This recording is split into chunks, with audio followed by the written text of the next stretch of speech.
I don't know if anyone's ever going to read this. Hell, I don't even know why I'm writing it down. Habit, maybe. Maybe guilt. 3 months ago, I thought I understood what I was getting into. Remote ranger station in the Yukon territory. Plenty of isolation, sure, but I'd done my research. Wildlife management, trail maintenance, the occasional lost hiker. Standard stuff. Nothing I couldn't handle with a forestry degree and common sense. Should have known better when they assigned Mario Thornton to train me. Mario had been working these woods for 30 years. 30 years of winters that could kill you in an hour and summers where the sun barely set. The kind of guy who could track a wounded moose through dense brush and tell you what it had for breakfast 2 days ago just by looking at the scat. I respected that. Figured I'd learn a lot from him. What I didn't expect was the way he'd go quiet sometimes. We'd be hiking a trail, checking for storm damage or marking trees that needed removal, and he'd just stop, stand there listening to something I couldn't hear. When I'd ask what was wrong, he'd shake his head and tell me it was nothing.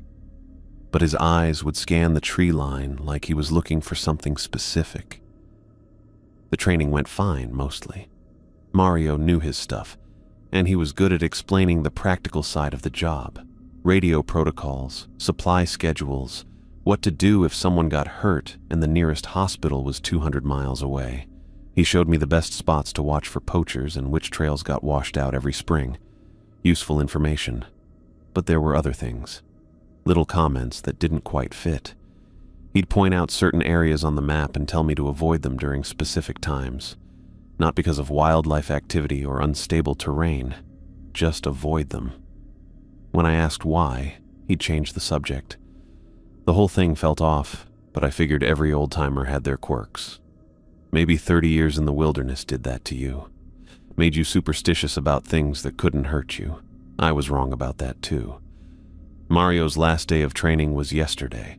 We'd spent the morning going over the radio equipment one more time, making sure I knew how to reach the district office if something went wrong. The afternoon was supposed to be paperwork. Inventory reports, maintenance schedules, the kind of boring administrative stuff that keeps the bureaucrats happy. Instead, Mario spent most of it pacing around the cabin. He'd start to say something, then stop. Pick up his coffee mug, put it down without drinking, check the radio even though we'd just tested it an hour before.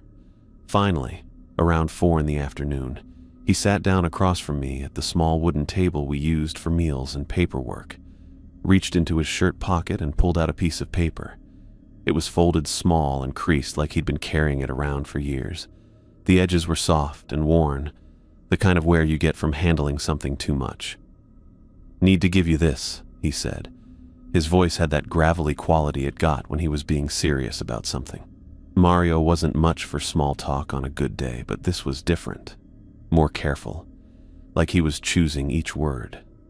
I took the paper. It felt warm from being in his pocket, and when I unfolded it, I could see it was handwritten. Mario's handwriting, but neater than usual, like he'd taken his time with it. There were 6 items on the list, 6 rules written out in black ink that had faded a little over time. I read through them once, then again, trying to make sense of what I was seeing. The first rule was about voices. Don't answer voices calling your name in the dark, especially if you recognize them, even if they sound like someone you know, even if they sound distressed. I looked up at Mario. He was watching my face, waiting for my reaction. "What is this?" I asked. "Keep reading." The second rule was about lights. If you see lights moving through the forest at night, lights that don't belong to vehicles or campers, don't investigate. Don't even watch them. Go inside and stay there until morning. The third rule made even less sense. Don't look directly at anything that seems out of place during the new moon. If something catches your eye, something that shouldn't be there, look away immediately and leave the area. I was starting to think this was some kind of joke. Maybe a tradition for new rangers, something to mess with the rookie. But Mario's expression didn't change. He just sat there, hands folded on the table, waiting for me to finish. The fourth rule was about finding things. If you discover personal belongings in the woods, things that look like they've been there a long time, don't touch them. Mark the location and report it, but don't move anything. The fifth rule was about sounds. If you hear music or laughter coming from empty areas, especially areas where people have gone missing, turn around and leave immediately. Don't try to find the source. The sixth and final rule was the strangest one. If someone approaches you claiming to be lost or injured, but something feels wrong about them, trust that feeling. Help them if you can, but don't let them into the cabin and don't give them specific information about your location or schedule. I set the paper down and stared at it for a moment. The whole thing read like something out of a campfire story. The kind of nonsense people made up to scare each other in the dark. "Mario?" I said. "What the hell is this?" He leaned back in his chair. The wood creaked under his weight, and for the first time since I'd known him, Mario looked old, really old. Not just weathered from years outdoors, but tired in a way that went deeper than physical exhaustion. "Those are the rules," he said, "for staying alive out here." I almost laughed. Would have, if not for the look on his face. Mario was serious. Dead serious. "Come on," I said. "You're telling me you believe this stuff? I'm telling you to follow it." The way he said it made me stop. There was something in his voice I hadn't heard before. Not exactly fear, but close. Respect, maybe. The kind of respect you show to something dangerous. "Mario, this is crazy?" He nodded. "Yeah, I know how it sounds. Thought the same thing when Peterson gave me that list 30 years ago. Figured the old bastard had finally lost it." Peterson. I'd heard the name before. Mario's predecessor, the ranger who'd worked this station before him. Died of a heart attack about 6 months after he retired. Natural causes, according to the file. "But you kept it," I said, holding up the paper. "I kept it because it works." Mario's voice was flat, matter of fact.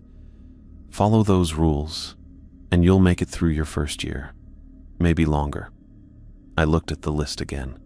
The handwriting was definitely Mario's, but now I was wondering if the words were his. Maybe this was something that got passed down from ranger to ranger, copied and recopied over the years. "How many people have had this?" I asked. "Everyone who's worked this station since 1973. That was when the station was built. I'd read about it in the orientation materials. Remote monitoring post, established to help track wildlife populations and forest health in an area too isolated for regular patrols. And they all followed these rules? The ones who lived did." The words hit me wrong. I set the paper down harder than I meant to. "What's that supposed to mean?" Mario was quiet for a long moment. He got up from the table and walked over to the window, looking out at the dense forest that surrounded our cabin. The trees were thick here, old growth that blocked out most of the sky. Even in daylight, the spaces between the trunks looked dark. "Had a ranger here in '87, he said finally. "Young guy about your age. Smart, college educated, thought he knew better." Mario's reflection was visible in the window glass, and I could see his face in profile. The deep lines around his eyes, the way his mouth was set in a hard line. "What happened to him? Found his body 3 months into winter. Froze to death about 2 miles from the cabin." That didn't sound particularly unusual. People died in the wilderness all the time. Hypothermia, accidents, getting lost. It was part of the job description. "Could have been anything," I said. "Equipment failure, medical emergency. Could have been." Mario turned back to face me. "Except he left the cabin in the middle of the night. Middle of a blizzard. No gear, no jacket. Just walked out into the storm in his underwear." I didn't have an answer for that. People did strange things sometimes, especially when they were isolated for long periods. Cabin fever, depression, mental breaks. It happened. "The rules would have saved him," Mario said. He walked back to the table and sat down again, picked up the paper and smoothed it out with his fingers. "Look, I know how this sounds. Believe me, I know. But I've been out here for 30 years and I've seen things that don't make sense. Things that don't fit into your college textbooks or government manuals. Mario's voice was steady, but there was something underneath it. Something that made me pay attention despite myself. What kind of things? The kind you don't talk about. The kind that make people think you're crazy if you try to explain them. He folded the paper back up, but instead of putting it in his pocket, he slid it across the table to me. "I'm not asking you to believe me," he said. "I'm asking you to follow the rules, all of them, exactly as they're written. Don't try to test them or figure out why they work. Just follow them." I picked up the paper. It felt heavier than it should have, like it was made of something denser than ordinary paper. "And if I don't?" Mario's expression didn't change, but something shifted in his eyes. Something that made me think of the way he'd go quiet on the trails, listening for sounds I couldn't hear. "Then you'll find out why they exist." We sat there in silence for a while. Outside, the wind was picking up, making the trees creak and sway. The cabin felt smaller somehow, more isolated, like the forest was pressing in around us. Finally, Mario stood up. "I'm heading out first thing tomorrow," he said. "Early, probably before you're awake." I nodded. We'd already gone over the transition schedule. Mario would drive back to Whitehorse, then fly south to spend his retirement somewhere warmer, somewhere with more people and fewer trees. "Any last-minute advice?" I asked. Mario paused in the doorway, his hand on the frame. For a moment, I thought he was going to say something else about the rules, something that would make them seem less crazy. Instead, he just looked at me, really looked at me, like he was trying to memorize my face. "You think I'm crazy," he said. It wasn't a question. "I think you've been out here a long time." Mario nodded slowly. "That's good," he said. "Means you're still normal. When things start happening, and they will, remember that I warned you." He left me alone with the list and a growing sense that I'd just agreed to something I didn't understand. The paper sat on the table in front of me, 6 simple rules written in fading ink. I read through them one more time before folding the paper and putting it in my pocket. It felt warm against my chest, and I found myself wondering how many other rangers had carried these same words into the wilderness. Tomorrow, Mario would be gone. Tomorrow, I'd be alone out here with whatever had put those lines on his face and that careful tone in his voice. I looked out the window at the darkening forest and tried not to think about voices calling names in the dark. I woke up that morning thinking I had this whole thing figured out. 3 weeks I'd been out here on my own, and honestly, it wasn't bad at all. The work kept me busy during the day, checking trail markers, updating wildlife counts, maintaining the equipment. I'd gotten into a rhythm that felt good. Coffee at 6, radio check with the district office at 7, then out into the forest until late afternoon. Evenings I'd catch up on paperwork, read, maybe call Steven if I could get a decent signal. The isolation that Mario had made sound so ominous turned out to be peaceful, quiet in a way you can't get in the city. No traffic, no neighbors arguing through thin walls, no constant hum of civilization. Just me and the trees and the sound of wind moving through branches. I'd stopped thinking about Mario's rules. Not completely, but they'd faded into background noise. The folded paper was still in my jacket pocket, but I hadn't looked at it in over a week. The whole thing felt like the paranoid ramblings of an old man who'd spent too many years alone in the wilderness.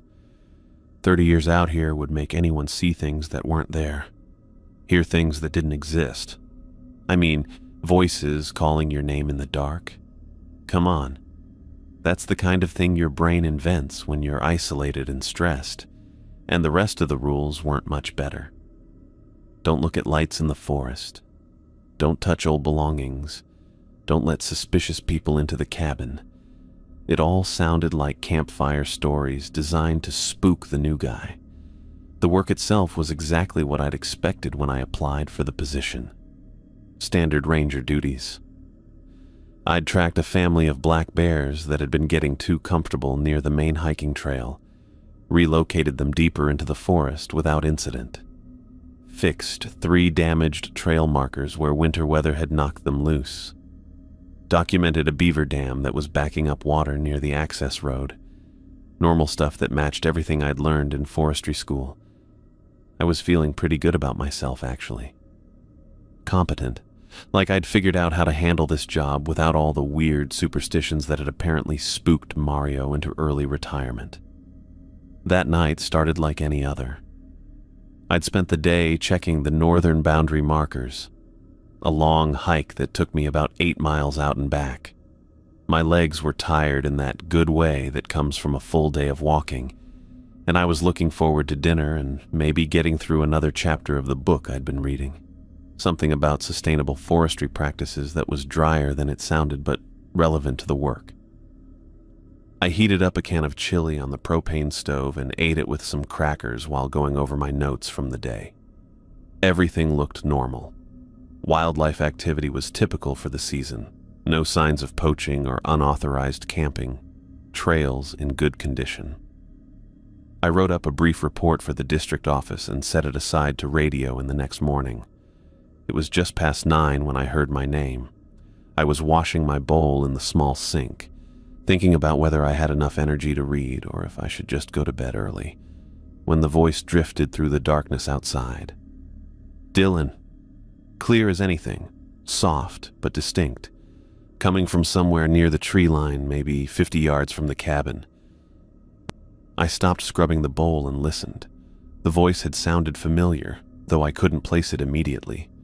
Someone who knew me well enough to use my first name, but I hadn't told anyone my exact location except the district office, and they wouldn't send someone out here without radioing first. Dylan, you there? There it was again. Closer this time, maybe 30 yards out. And now I recognized the voice. Stephen, my younger brother's voice, unmistakable. The same tone he'd used when we were kids and he wanted something from me. Casual, but with an edge of urgency underneath. But Stephen was in Vancouver, 2,000 miles away, working his accounting job and living in a downtown apartment that he complained about constantly. There was no way he could be standing in the forest outside my cabin at 9 o'clock at night. I set the bowl down and moved toward the window, but the glass just showed me my own reflection against the darkness outside. The single overhead light in the cabin made it impossible to see anything beyond the glass. Dylan, come on. I know you're in there. The voice was definitely Stephen's. Same inflection, same slight impatience that he got when he thought I was ignoring him. But something about it felt wrong. Too clear, maybe.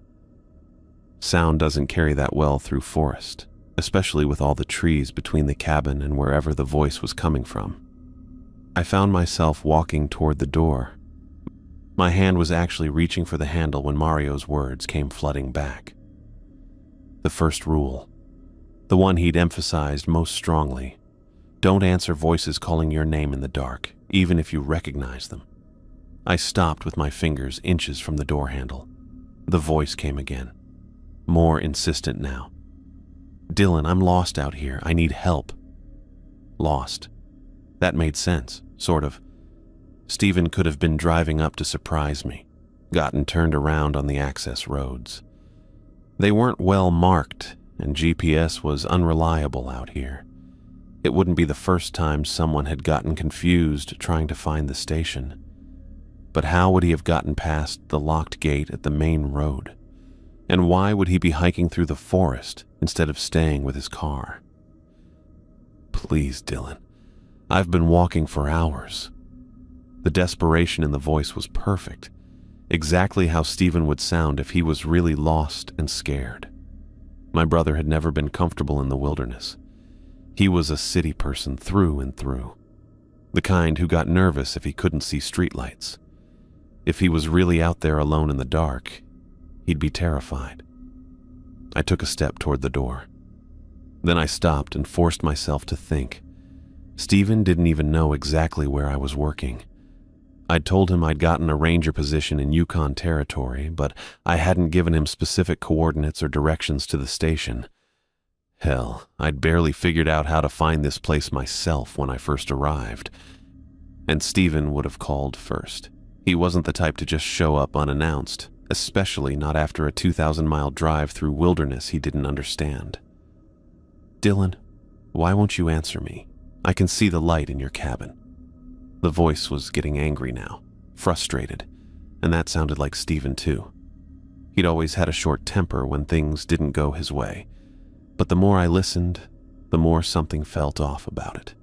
The voice was too consistent, too clear.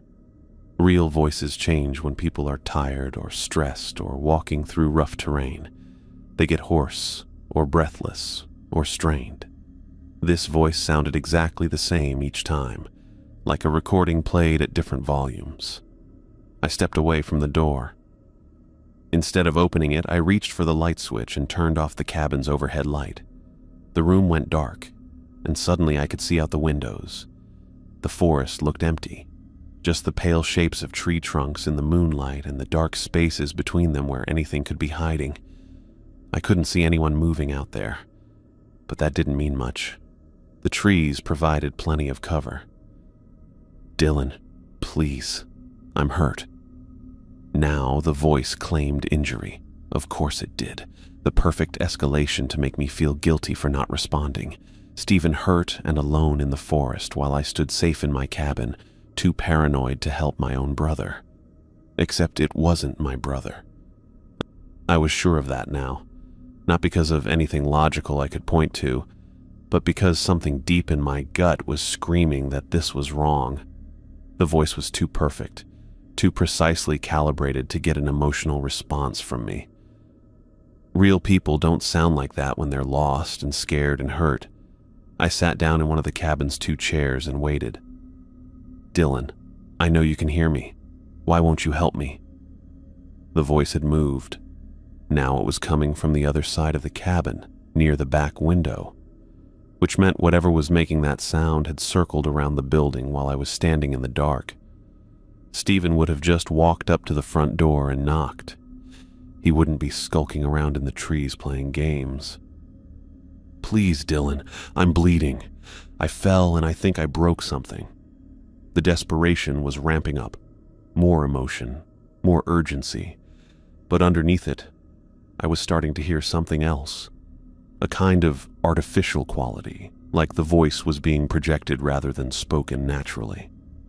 I stayed in my chair and kept my mouth shut. For the next 2 hours, the voice kept calling.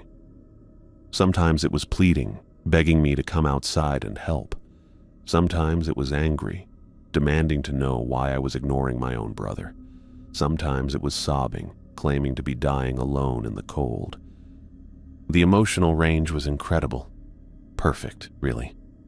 Every possible variation designed to make me feel guilty or scared or responsible, but that's exactly what made it so obviously fake.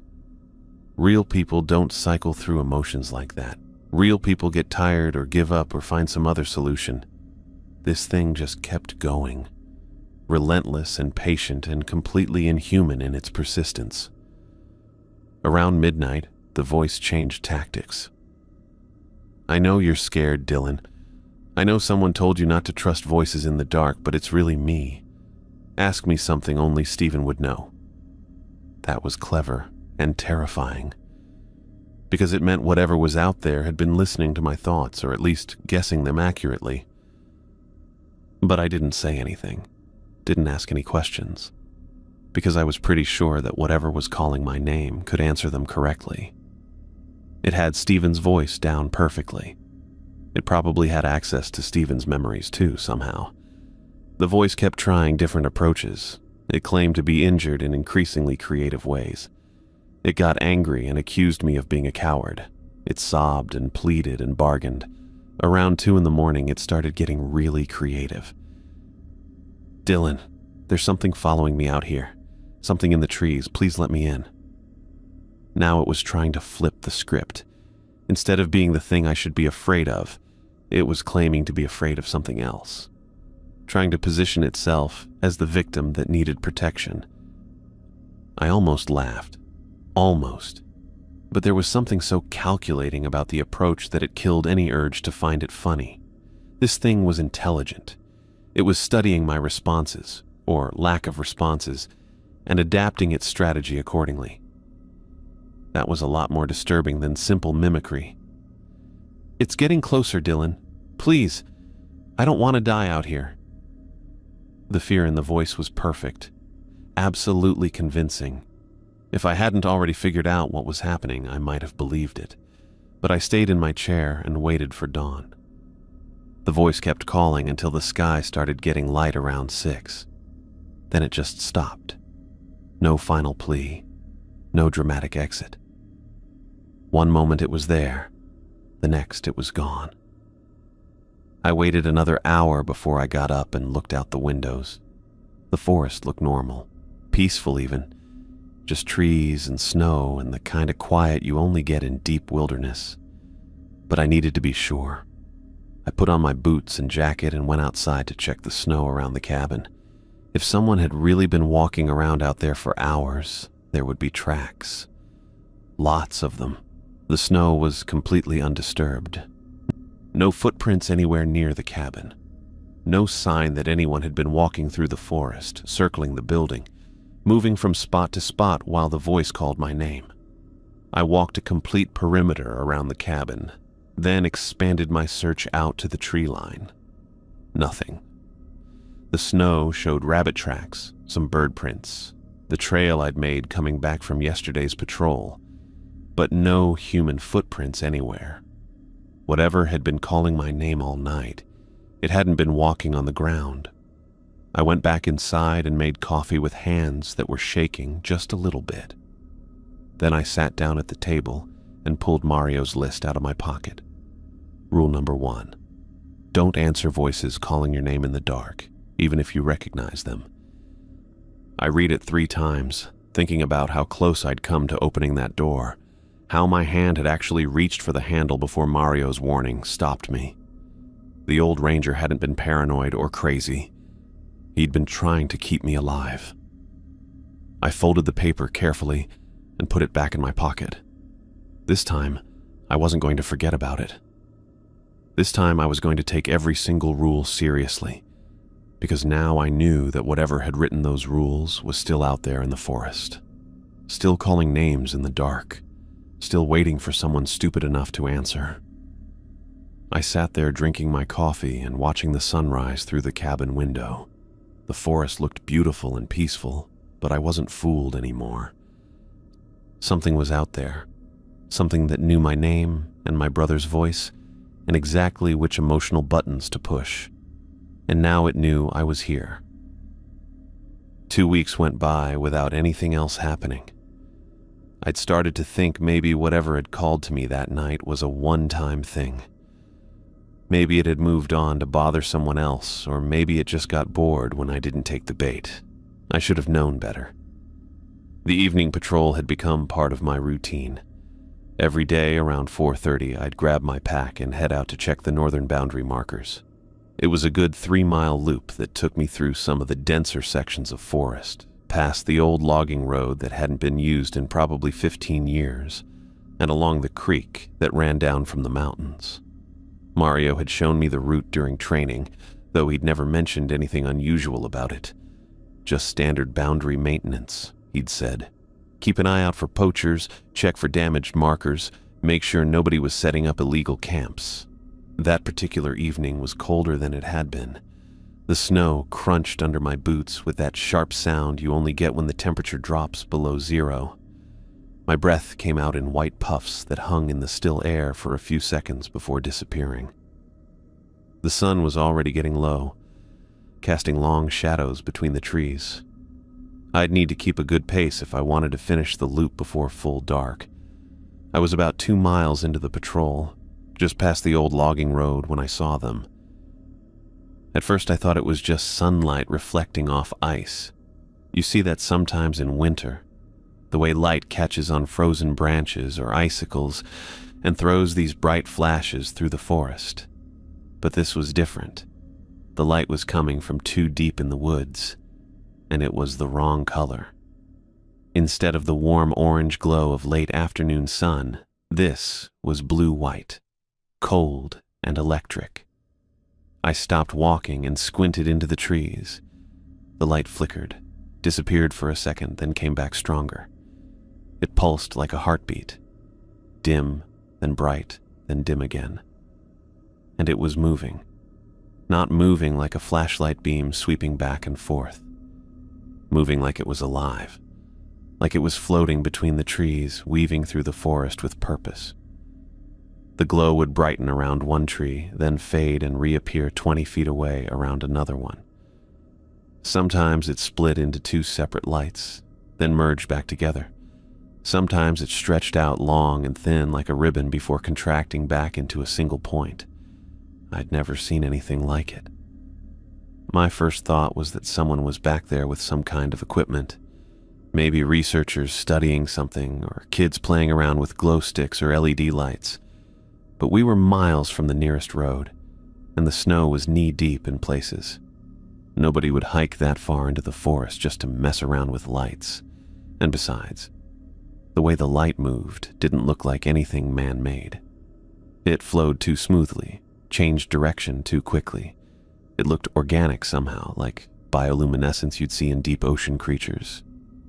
The lights pulsed brighter, and I felt something strange happen in my chest. A pulling sensation, like someone had tied a rope around my ribs and was tugging gently. The lights seemed to beckon, drawing my attention deeper into the forest. I found myself taking a step off the trail toward them. They were beautiful, I had to admit, mesmerizing in a way that made it hard to look away. The blue-white glow was so pure, so clean, compared to the gray shadows of the winter forest. It reminded me of pictures I'd seen of the northern lights, that same ethereal quality that made you feel like you were witnessing something magical, something beyond normal human experience. I took another step toward the trees. The snow was deeper here, but that didn't matter. I needed to get closer. I needed to see what was creating that incredible light. Maybe it was some kind of rare atmospheric phenomenon, something that would be worth documenting. Or maybe it was wildlife, some species I'd never encountered before. Either way, I had to investigate. That was part of my job, wasn't it? To observe and report unusual activity in the forest? The pulling sensation in my chest got stronger. The lights pulsed faster, almost urgently, like they were trying to communicate something, like they wanted me to follow them. I pushed through a cluster of low pine branches, feeling the snow cascade down the back of my neck. The lights were maybe 100 yards away now, still moving between the trees, but staying in roughly the same area, waiting for me. I was halfway to them when Mario's voice cut through my thoughts like a cold blade. Don't investigate or watch unexplained lights moving through the forest at night. Rule number 2. I stopped so abruptly that I nearly lost my balance in the deep snow. The paper in my jacket pocket suddenly felt warm against my chest, like it was trying to remind me of something important, something I'd almost forgotten in my fascination with the lights. What the hell was I doing? I looked around and realized I was at least 50 yards off the patrol trail, standing waist-deep in snow between trees I didn't recognize. The lights were still there, still pulsing, but now they seemed different somehow, less beautiful and more predatory, like they'd been luring me deeper into the forest on purpose. The pulling sensation in my chest hadn't gone away. If anything, it was stronger now, almost painful in its intensity. Part of me still wanted to keep going, to see what was making those lights. But a bigger part of me was starting to understand that Mario's rules weren't just paranoid ramblings from an old man. They were survival instructions. And I'd almost broken the second one. I forced myself to turn around and start walking back toward the trail. It was harder than it should have been, like I was walking through thick mud instead of snow. Every step away from the lights felt wrong, like I was abandoning something important. The pulling sensation in my chest became a sharp ache that made it difficult to breathe.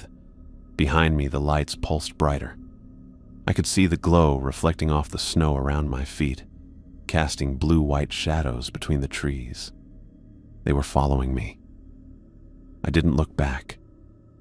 I kept my eyes fixed on the patrol trail ahead and concentrated on putting one foot in front of the other. The snow crunched under my boots with that same sharp sound, but now it seemed unnaturally loud in the quiet forest. Every step echoed like a gunshot. The lights stayed with me as I made my way back to the trail. I could see them in my peripheral vision, moving parallel to my path about 30 yards to the left. They no longer pulsed randomly. Now they flashed in a steady rhythm, like a signal, like they were trying to get my attention. The blue-white glow painted the trees around me in stark, alien colors that made the familiar forest look like the surface of some distant planet. When I reached the patrol trail, I turned north and picked up my pace. The lights followed, staying just beyond the tree line. Sometimes they'd move ahead of me. Sometimes they'd fall behind, but they never got closer than 20 yards and they never disappeared entirely. It was like being escorted by something that wanted me to know it was there. The ache in my chest gradually faded as I put distance between myself and wherever the lights had first appeared. But the pulling sensation never went away completely. Even now, walking along the familiar trail with my back to the forest, I could feel the lights behind me, feel them watching, feel them waiting for me to turn around and look. I didn't turn around. The trail curved east about a mile later, following the creek bed down toward the cabin. The lights stayed with me until the very last bend, then suddenly winked out like someone had thrown a switch. 1 second they were there, casting their cold glow between the trees, and the next second the forest was dark again, normal, like nothing had happened. But I could still feel them out there, still feel that faint tugging sensation in my chest, like an invisible thread connecting me to something in the deep woods, something that knew I'd almost followed its lights, something that would remember. I finished the patrol at a near jog, checking the last few boundary markers as quickly as possible before heading back to the cabin. By the time I got there, full dark had settled over the forest and the temperature had dropped another 10 degrees. I locked the door behind me, started a fire in the wood stove, and made myself a pot of coffee with hands that shook slightly as I measured out the grounds. That night I barely slept. Every time I closed my eyes, I saw those blue-white lights pulsing in the darkness behind my eyelids. Every sound from the forest outside made me sit up and listen, but nothing called my name. Nothing approached the cabin. Whatever those lights had been, they seemed content to wait. The next morning I woke up before dawn, made coffee, and waited for enough light to see by. I needed to go back to where I'd first spotted the lights. I needed to see if there was any evidence of what had been out there. The patrol trail was easy to follow in daylight, and it didn't take long to find the spot where I'd left it the night before. My footprints were still visible in the snow, a clear trail leading from the path into the deeper forest and back again. I followed them carefully, noting how they wandered at first, then became more direct as I'd gotten closer to wherever the lights had been. The prints led me through the cluster of pine branches I remembered pushing through, past a fallen log I'd stepped over, around a boulder that had scraped against my jacket. Everything looked different in daylight, smaller, less mysterious. Just ordinary forest with ordinary trees and ordinary rocks. Nothing that would explain the lights I'd seen. But when I reached the area where the lights had been brightest, where they'd seemed to be waiting for me, I found something that made my blood run cold. Footprints in the snow, human footprints. At first glance, they looked normal, the right size for an adult, the right general shape. Someone had been walking around in this area recently, maybe within the last day or two. But the more I looked at them, the more wrong they seemed. The prints were too long, for one thing. At least 2 inches longer than they should have been for the width. And the toe impressions were strange, too pointed, too spread out. like whoever had made them had toes that were longer and more widely spaced than normal human toes. The heel marks were deep and narrow, and there were what looked like claw marks at the front of each print. But the strangest thing was the spacing. The prints were too far apart, like whoever had made them had a stride that was just slightly too long for their foot size. Not enough to be obvious at first, but enough to make the pattern look off when you really studied it. I followed the trail of prints for about 20 yards. They wandered in a rough circle around the area where I'd seen the lights, sometimes overlapping, sometimes doubling back on themselves. Like whatever had made them had been pacing or dancing. The prints were clearest in the deeper snow, but I could make out faint impressions even in the areas where the snow was thinner. Then, right in the center of the circle, the prints just stopped. Not like whoever had made them had walked away in a direction I couldn't follow. They literally ended. The last clear print was in a patch of deep, undisturbed snow, and there was nothing beyond it. No scuff marks, no partial impressions, no sign that anything had continued walking in any direction. It was like whoever had been there had simply vanished into thin air. I stood there for a long time, staring at that last footprint. The snow around it was perfect, unmarked except for a few bird tracks and the scattered impressions where rabbits had hopped through. Nothing that could explain how something that had been walking around making clear prints in the snow could just disappear. Unless it hadn't been walking on the snow at all by the end. Unless it had been floating, or flying, or just gone. I thought about the lights I'd seen, the way they'd moved between the trees with that organic flowing motion, the way they'd pulsed and beckoned and followed me along the trail, the way they'd known exactly how to draw me off the path and into the deeper forest, the way they disappeared the moment I'd gotten far enough away. I looked at the footprints again, at their too long shape and wrong spacing, at the claw marks and the impossible ending, and I understood, with a clarity that made my stomach clench, that Mario's second rule had just saved my life. Whatever had been out here last night, whatever had made those lights and left those prints, it hadn't been human, and it had been trying very hard to get me to come closer. I turned around and walked back to the patrol trail without looking over my shoulder, but I could feel something watching me go, something that knew I'd seen its footprints and understood what they meant. Something that would remember I'd almost followed its lights and would be waiting for another chance. The rules had saved me again. And now I was starting to understand that they weren't just warnings about strange things that might happen in the forest. They were instructions for staying alive in a place where things that weren't quite human walked around in the dark, leaving impossible footprints in the snow and calling to people with voices that sounded exactly like the people they loved most. The fog rolled in thick that morning, turning the forest into something you couldn't quite trust. I'd been out on patrol for maybe an hour, checking the remote trail markers on the eastern boundary. It was the kind of weather that made everything look different. Trees appearing and disappearing like ghosts, the whole world reduced to maybe 20 feet of visibility in any direction. I should have turned back. Protocol said to avoid extended patrols in heavy fog, and I could hear Mario's voice in my head telling me not to take unnecessary risks.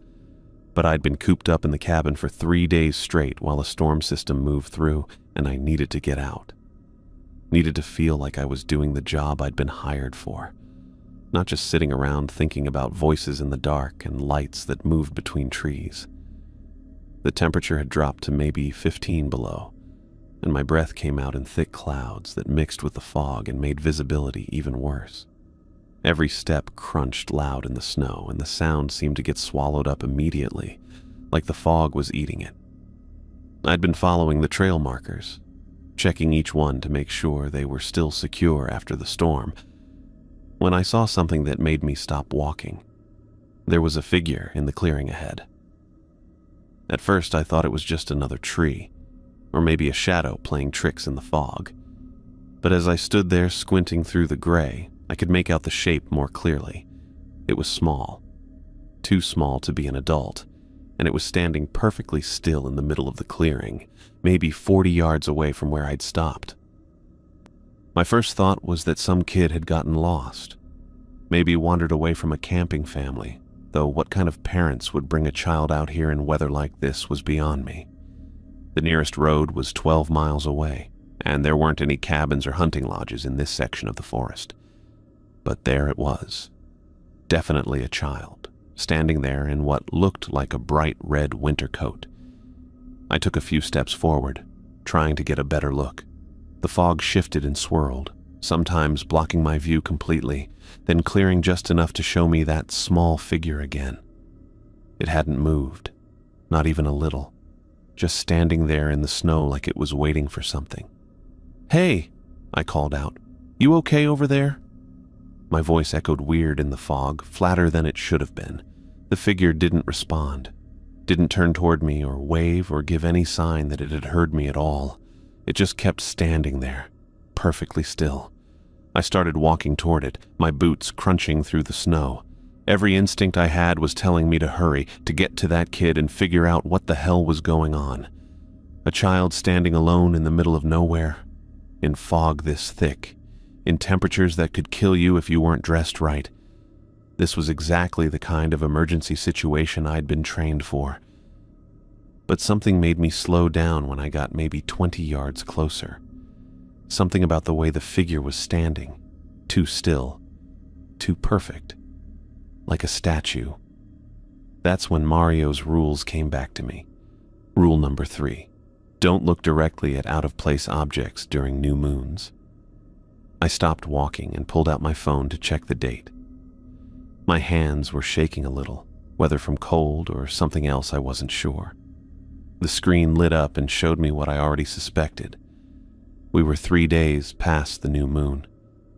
Close enough to count, according to what Mario had told me about not testing the rules or trying to find loopholes. The figure was definitely out of place. A child in a red coat, standing motionless in a remote clearing with no tracks leading to where it stood, because now that I was closer, I could see the snow around it.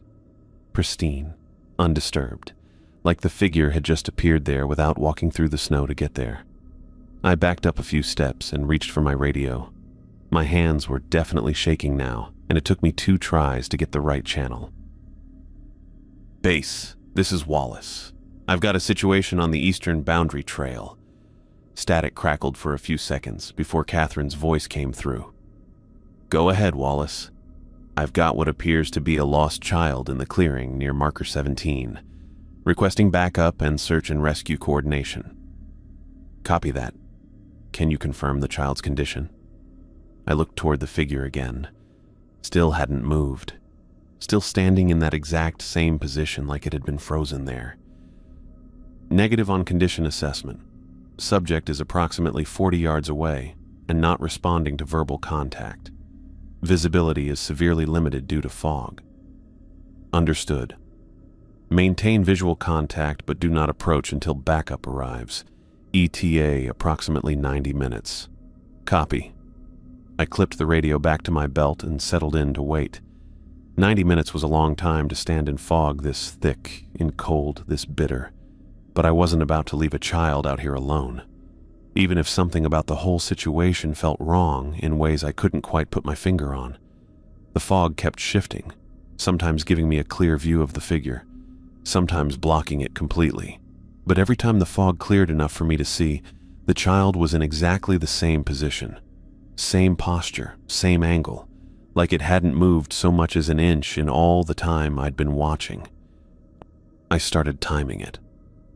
Every time I could see the figure clearly, I'd check my watch. 5 minutes, 10 minutes, 15. Not once did I see any movement, no shifting weight from foot to foot, no turning of the head, no sign that it was even breathing. That's what really started to get to me, the breathing, or lack of it. Even in cold like this, you'd see vapor clouds from exhaled breath. I was putting out thick white puffs every few seconds, and they were visible even in the fog. But from the direction of the child, nothing. No breath clouds at all. I tried calling out again. "Hey, can you hear me? I'm a park ranger. I'm here to help." Nothing. No response. No acknowledgement. The figure just kept standing there like it was made of stone.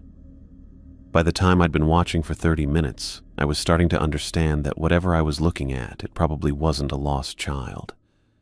The complete lack of movement, the absence of breath vapor, the undisturbed snow around it, none of that added up to a living person who'd gotten separated from their family.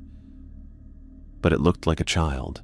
Every time the fog cleared enough for me to get a good view, I could see the details clearly.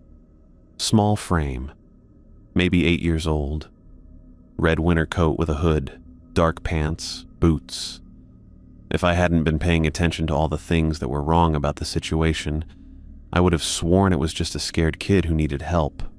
And that's what would have gotten me. The natural instinct to help, to rush forward and scoop up a child who was obviously in danger, obviously needed assistance. If I hadn't been carrying Mario's rules in my pocket, if I hadn't spent the last few weeks learning to question things that seemed normal but weren't quite right, I would have walked straight into that clearing without hesitation. The thought of what might have happened if I'd done that made my stomach twist up, because whatever was standing in that clearing, it wasn't there by accident. It was positioned perfectly to be seen from the trail, positioned to trigger exactly the response it had triggered in me, the urgent need to help someone who appeared to be in distress. It was bait, and I'd almost taken it. I checked my watch again. 40 minutes since I'd called it in.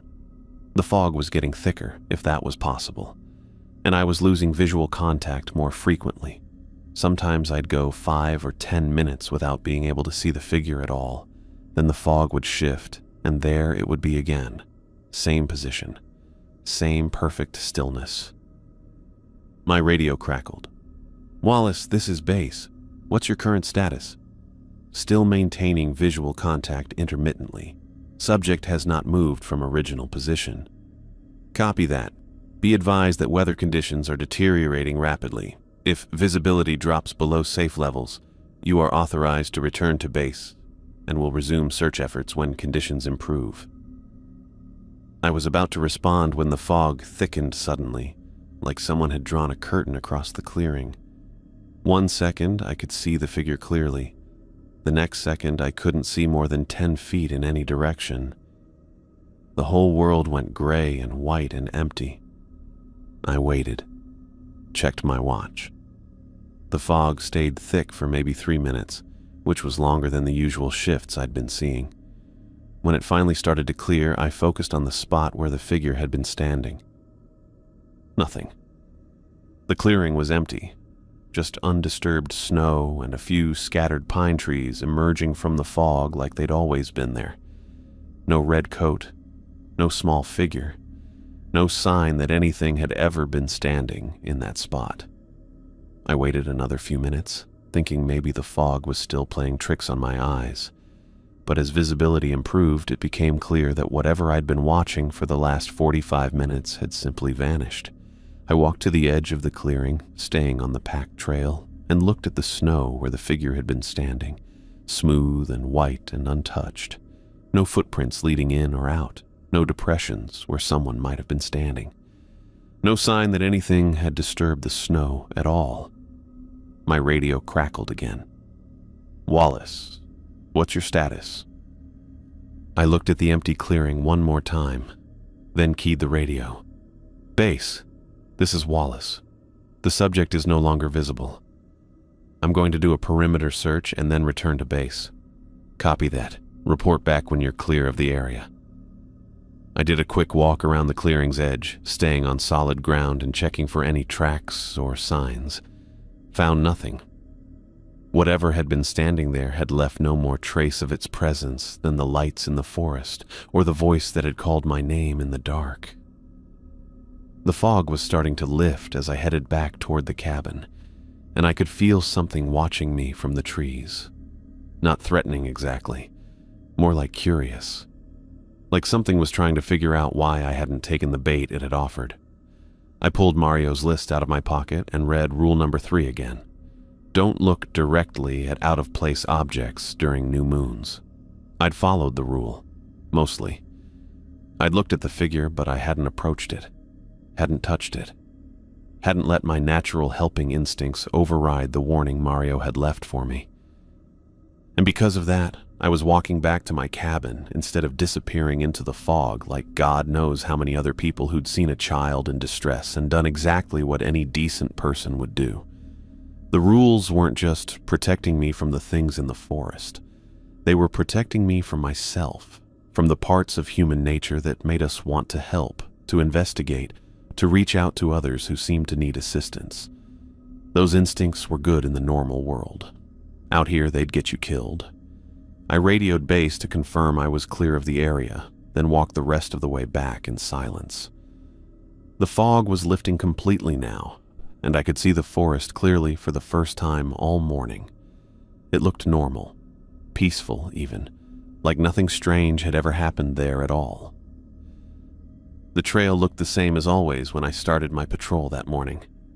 Early December had settled into the forest with that particular kind of cold that made everything sharp and clear. The snow crunched under my boots in a steady rhythm, and my breath came out in white puffs that disappeared into the still air. I'd walked this same route probably 200 times since Mario left, maybe more. I knew every tree, every bend, every rock formation along the way. That's what made it so strange when I noticed the pine tree. It was about 50 yards ahead, standing just off the trail where it always stood. Big tree, probably 80 feet tall, with that distinctive double fork about 20 feet up that I'd been using as a landmark for months. But something felt different about it today. Not wrong exactly, just off. I kept walking, my eyes fixed on the path ahead like they always were. Standard patrol protocol. Watch for trail damage, broken markers, animal signs, the usual stuff. But I couldn't shake the feeling that something had changed about that tree. When I looked up again, the tree was in a different spot. Not dramatically different, maybe a foot to the left of where it had been. But I'd been staring at that double fork for months, using it to gauge my distance to the creek crossing just beyond. I knew exactly where it was supposed to be. I stopped walking and stood there in the snow, feeling that familiar tightness in my chest that I'd learned to recognize over the past couple months. The same feeling I'd gotten when I heard Stephen's voice outside my cabin, the same pulling sensation I'd felt when those blue lights were moving through the trees. The tree looked normal, just a big pine tree covered in snow, standing where pine trees stand. But it wasn't where it was supposed to be. I started walking again, slower this time, keeping my eyes on the trail but watching the tree in my peripheral vision. That's when I saw it move again. A subtle shift, like it was adjusting its position. Maybe another foot to the left, then back toward the right. Not swaying in the wind, there wasn't any wind that morning. Moving. Deliberate, careful movement, like it was trying not to be noticed. My first instinct was to stop and stare directly at it. Figure out what the hell I was seeing. That's what any normal person would do, right? You see something impossible. You look at it head on until you can make sense of it or convince yourself you're imagining things. But I'd learned not to trust my normal instincts out here. I reached into my jacket pocket and felt the warm paper of Mario's rules. I didn't need to unfold it to remember what it said. Rule number 3. Don't look directly at out-of-place objects during new moons. We were past the new moon now, but the rule felt relevant anyway. Don't look directly at things that shouldn't be moving. So, I didn't look directly at it. Instead, I kept the tree at the edge of my vision and continued walking. It was harder than it sounds. Every part of my brain was screaming at me to turn my head and focus on the thing that was clearly not behaving like a tree should behave. But I'd learned to listen to Mario's rules instead of my brain. The tree kept moving, small adjustments, like it was repositioning itself. Sometimes it would shift left, sometimes right. Sometimes it seemed to lean forward slightly. Always subtle, always just enough to make me question what I was seeing. But I was seeing it. I was absolutely certain of that. I thought about the footprints I'd found after the lights, The way they'd formed that circle in the snow, then just stopped. No explanation for how whatever made them had left the area. I thought about the figure in the red coat that had stood motionless for 45 minutes, then vanished when the fog cleared. This felt different, though, more patient, like whatever was happening with the tree was a longer game than the other encounters. The voice outside my cabin had been urgent, demanding.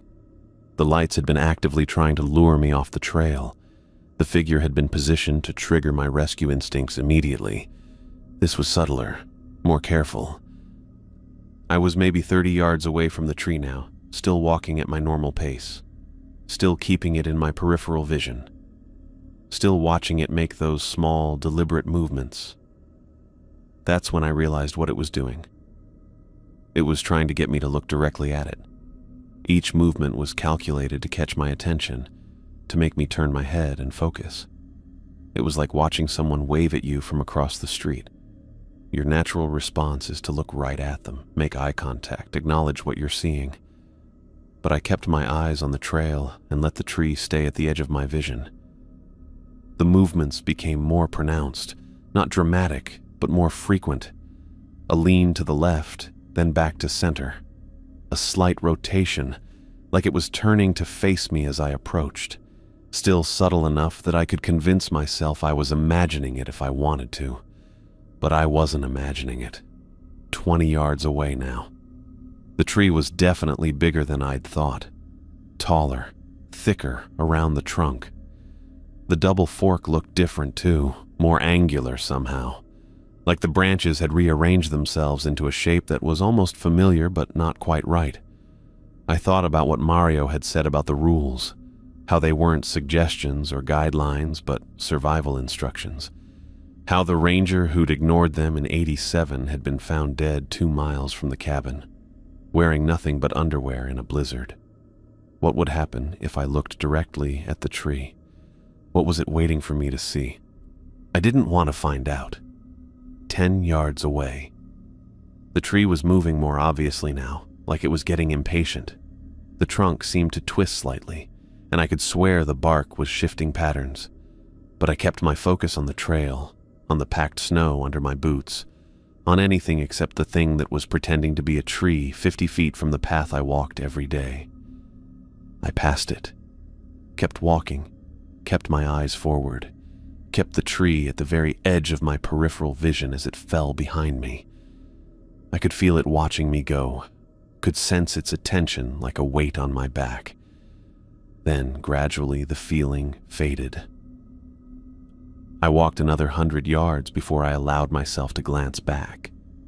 The tree was there, in what looked like its normal position, standing where it was supposed to stand, looking like it had always looked. The double fork was back to its familiar angle. The bark was the normal gray-brown of old pine trees. But I wasn't fooled. I finished my patrol route, checking the creek crossing and the eastern boundary markers like I always did. Everything else was normal. Standard forest stuff, a few deer tracks in the snow, some bird activity in the lower branches, the usual signs of winter wildlife trying to survive another cold day. When I circled back toward the cabin 2 hours later, I took a different trail, one that didn't pass anywhere near the big pine tree with the double fork. Back at the cabin, I made coffee and sat at my table with Mario's rules spread out in front of me. I read rule number 3 again, then rule number 4 about not touching old personal belongings found in the woods. Neither one was exactly what I'd encountered, but they were close enough. Don't look directly at things that are out of place. Don't interact with things that shouldn't be there. I thought about folding the paper and putting it back in my pocket, but instead I left it on the table. Maybe it was time to stop pretending I had this job figured out. Maybe it was time to admit that Mario's rules weren't paranoid superstitions from an old man who'd spent too much time alone in the woods. Maybe they were the only thing keeping me alive out here. I finished my coffee and looked out the window toward the tree line. Everything looked normal, peaceful even, just another quiet afternoon in the forest. But I knew better now. I knew that normal was just a mask that things wore when they wanted you to let your guard down.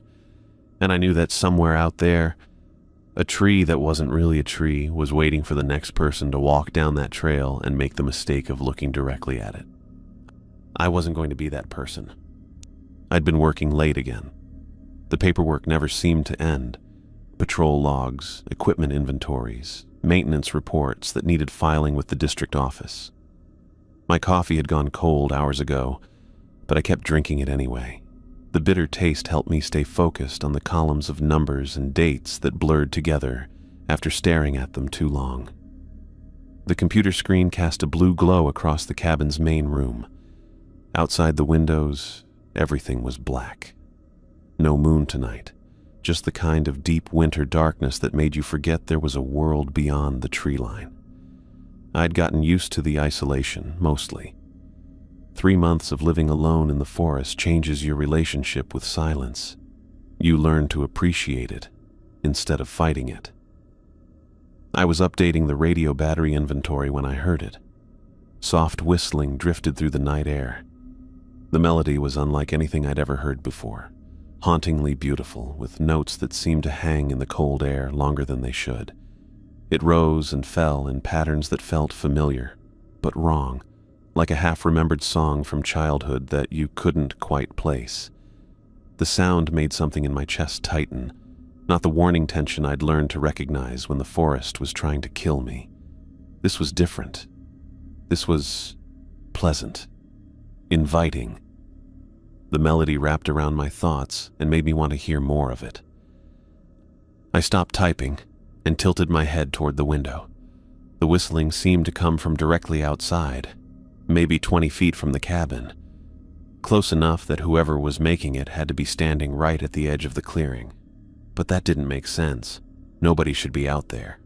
Nobody even knew exactly where this station was except for the district office and Catherine, and she wouldn't be hiking through the forest at 11:30 at night. The melody shifted, becoming more complex. Harmonies layered underneath the main tune, creating depth that shouldn't have been possible from a single person whistling.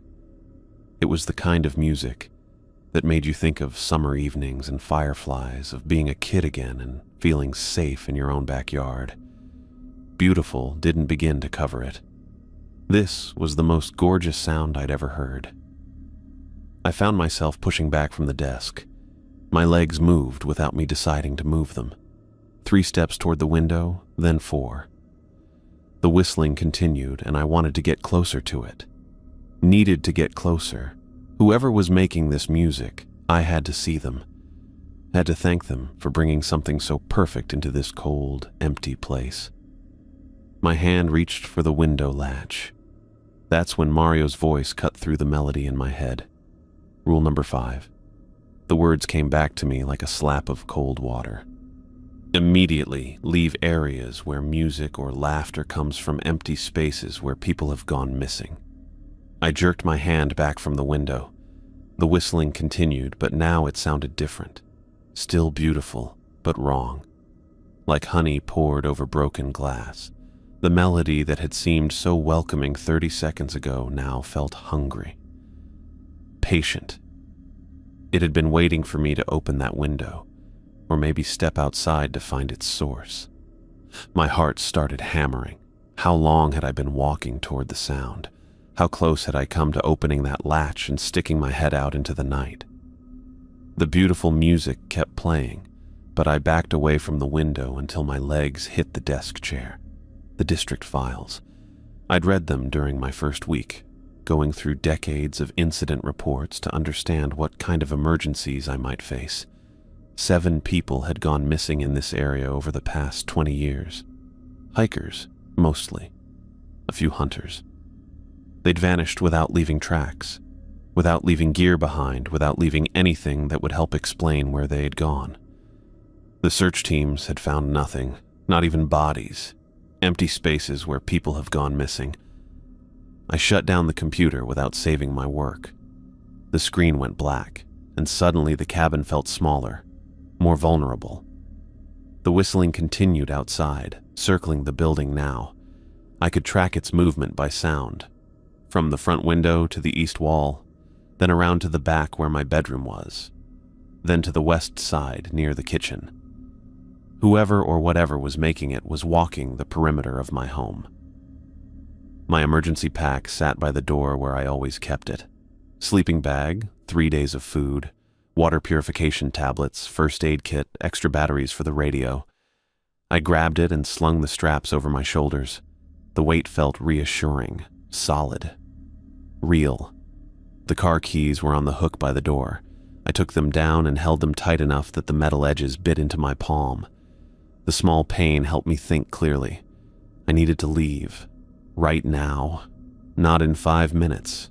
Not after I finished the inventory reports. Now. But the music was so beautiful. Part of my brain kept insisting that I was overreacting, that I should at least look outside to see what was making such gorgeous sounds. Maybe it was just a person, someone lost who was whistling to keep their spirits up. Maybe they needed help. I bit down on my tongue hard enough to taste blood. The sharp pain cut through the musical fog in my head. This was exactly how the thing got you. It made you want to help, made you think there was something wonderful waiting just outside your door, made you forget that the forest was full of things that wore familiar shapes to hide their teeth. The whistling grew louder as I approached the door, richer, more complex. Harmonies built on harmonies until it sounded like a whole choir was surrounding the cabin. But I could still tell it was coming from one source, moving in a slow circle around the building. One thing that could make the sounds of many. I turned the deadbolt as quietly as I could. The click seemed loud as a gunshot in the small room. The whistling paused for just a moment, then resumed. But now there was something different in the melody. Something that sounded like amusement. It knew I was leaving, and it thought that was funny. I opened the door fast and stepped out into the cold. The temperature hit me like a physical blow. Had to be 20 below, maybe worse. My breath came out in white clouds that froze and fell to the ground. The whistling surrounded me now, coming from the trees on all sides. I couldn't see anything in the darkness, but I could feel something watching me. Multiple somethings, maybe. My truck sat 15 feet away, 15 feet of open ground where I'd be completely exposed. The whistling grew more insistent, more beautiful, inviting me to stop walking and just listen for a while, to appreciate the artistry of what I was hearing. I ran. The snow crunched under my boots as I sprinted to the truck. Behind me, the whistling changed pitch, becoming higher, more urgent, like it was calling me back, like it was disappointed that I wasn't staying to enjoy the show. I yanked the driver's door open and threw myself inside. The emergency pack landed on the passenger seat with a thud. My hands shook as I jammed the key into the ignition. The engine turned over on the second try, and I'd never been so grateful to hear the rough idle of an old Ford pickup. The headlights cut through the darkness as I backed out of the clearing. For just a moment, I thought I saw shapes moving between the trees. Tall, thin figures that swayed in rhythm with the music. But when I blinked and looked again, there was nothing there except empty forest. I put the truck in drive and headed for the main road. The whistling followed me. That was the part that made my skin crawl. As I drove down the narrow Forest Service road, the music kept pace with the truck. It came from the trees on both sides, moving along with me at 30 miles per hour. Sometimes it was closer, sometimes farther away, but it never fell behind, never faded into the distance like normal sound should. I pressed harder on the gas pedal. 40 miles per hour on a road that wasn't meant for anything over 25. The truck bounced and slid on the icy patches, but I didn't slow down. The whistling stayed with me, beautiful and patient and wrong. At 50 miles per hour, I hit a straight stretch and floored it. The speedometer climbed past 60. The music finally began to fade, growing softer and more distant. By the time I reached the main highway, I couldn't hear it anymore. But I kept driving anyway, 20 miles south to Clearwater, the nearest town that had a motel. The Pineview Inn sat right off the highway, a rundown place with 12 rooms and a neon sign that flickered between vacancy and vacancy. I'd driven past it dozens of times, but never thought I'd need it. The desk clerk looked surprised to see anyone at midnight. I paid cash for a room and didn't bother explaining why I needed it. He handed me a key attached to a plastic pine tree and pointed toward the back of the building. Room 7 smelled like cigarettes and industrial disinfectant. The carpet was orange and brown, probably from the 70s. The bed sagged in the middle, and the heater under the window made a rattling sound when it kicked on. It was the most beautiful place I'd ever seen. I sat on the edge of the bed and tried to process what had happened. The whistling had been a trap, a lure, just like the voice that sounded like Stephen, just like the blue lights that had tried to pull me deeper into the forest. But this one had been different, more sophisticated. Instead of mimicking something familiar, it had created something new, something so beautiful that I'd wanted to walk toward it even when my rational mind knew better. How close had I come to opening that window? How close had I come to stepping outside and following the music into the trees? The thought made me sick to my stomach. I didn't sleep much that night. Every time I started to drift off, I heard echoes of that melody in my head. Even here, 20 miles away from the forest, part of me wanted to get in the truck and drive back. Wanted to hear the rest of the song. I left the motel at first light and drove back to the station. The forest looked normal in the daylight, just trees and snow and the kind of winter silence that felt clean instead of threatening. But as I pulled into the clearing, I could see that something had changed. Strange symbols were carved into the wood around the station's entrance, spirals and angular shapes that hurt my eyes to look at directly. They covered the doorframe and extended up the walls on both sides, carved deep enough that I could see fresh wood underneath the dark stain. The marks were precise, deliberate. Someone or something had spent hours working on them while I was gone. I parked the truck but didn't get out right away. The symbols seemed to shift and move when I wasn't looking directly at them. My peripheral vision caught patterns that disappeared when I turned my head.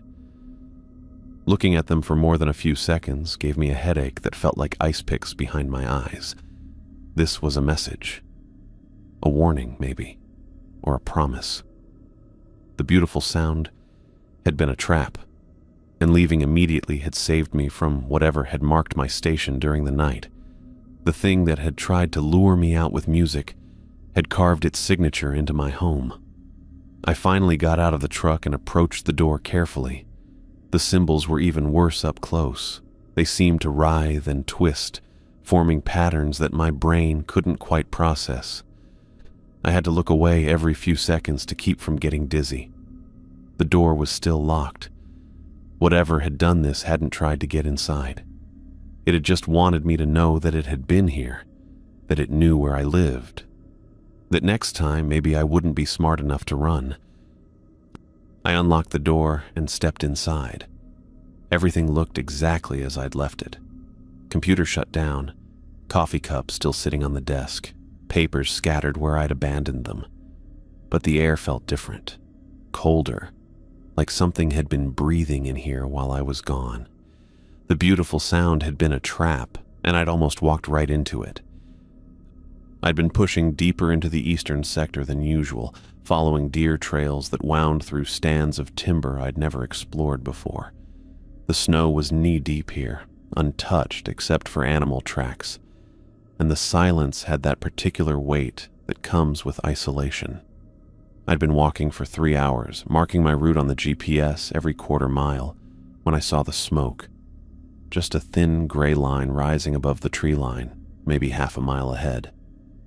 I stopped and pulled out my binoculars, scanning the area where the smoke originated. Nothing on my maps showed any structures in this direction. Hell, nothing on my maps showed anything but wilderness for another 15 miles. I should have turned around right then, should have marked the coordinates and radioed it in from the cabin. But curiosity got the better of me, and I told myself it was probably just a hunting camp or maybe some old trapper's shack that hadn't made it onto the newer surveys. The deer trail I'd been following petered out after another quarter-mile, so I broke my own path through the snow. The trees here were old growth, massive spruces that had to be pushing 200 years. Their branches created a canopy so thick that even with most of the leaves gone, the forest floor felt dim and cathedral quiet. I kept following that smoke, checking my GPS every few minutes to make sure I could find my way back. The signal was getting weak this far out, but it was holding. The smoke never seemed to get closer, though. I'd walk for 10 minutes, and it still looked like it was half a mile ahead, rising in that same steady column. That should have been my second warning sign. By the time I finally saw the cabin, the afternoon sun was starting to angle low through the trees. I came around a massive spruce, and there it was, tucked into a grove of ancient trees like it had grown there naturally. The structure looked old but solid, built from hand-hewn logs that had weathered to a deep gray.